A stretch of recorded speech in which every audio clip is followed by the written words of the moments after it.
પોરબંદરની ખાડીમાં હાલ ગેલ પંથકના પૂરના પાણી આવતા ખાડી કાંઠે આવેલા વિસ્તારમાં રાત્રિના સમયે જ ઘરોમાં પાણી ઘૂસી ગયા હતા, જેથી આ વિસ્તારમાં ઘરોમાં રહેલ ઘરવખરીને પણ નુકસાન થયું હતું।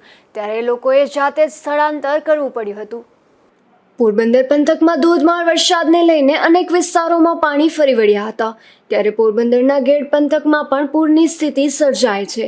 ગેડ પંથકના પૂરના પાણી ખાડી મારફતે પોરબંદરની ખાડીમાં આવતા હાલ પોરબંદર શહેરના કડિયાપ્લોટ, ઝુંડાળા, મેલપરા અને કાસ ગોડાઉન સહિતના વિસ્તારોમાં ખાડી કાંઠે આવેલા મકાનોમાં રાત્રિના સમયે જ ઘરમાં પાણી ઘૂસી ગયા હતા। આ વિસ્તારમાં આવેલા ઘરોમાં પાણી ઘૂસી જતા ઘરવખરી પણ પાણીમાં ગરકાવ બની હતી। મારું નામ મયુર પુરોહિત ભાઈ। અમારે પાણી સવારે 5 વાગ્યાનું આવી ગયું। ઘરમાં અત્યારે નુકસાની અમુકને થઈ, અમારે નથી થઈ। અમુકને એક મકાનવાળાને નુકસાની બહુ થઈ। બીજા સવારે ઉઠતા હતા ને પાણી આવી ગયું। વિજયભાઈ મારું નામ છે। કડિયાપ્લોટ મીલપુરા શેરી નંબર 2। હું ઊંટો તો સવારે ઘૂંટણ સુધી પાણી આવી ગયા ઘરમાં। અમારું નુકસાની વધારે છે। फ्रिज में तो फ्रिज डूबी गयो पानी में। गली में એટલું है પાણી, વાહન નુકસાન થઈ ગયા, વાહન ઘરમાં હલવાઈ ગયા।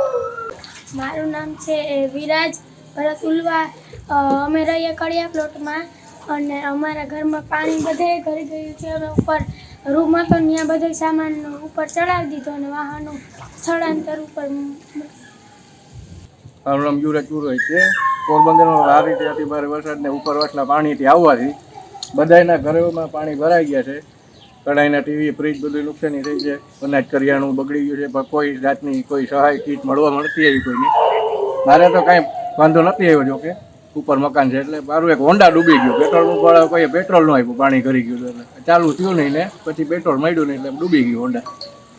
આ ખાડી કાંઠે આવેલા વિસ્તારના રસ્તાઓ પર પણ 2 થી 3 ફૂટ જેટલા પાણી ફરી વળ્યા છે, જેથી સ્થાનિકોને અવરજવર માટે પણ મુશ્કેલી વેઠવી પડી રહી છે। અશોક થાનકી, ગુજરાત ન્યૂઝ, પોરબંદર।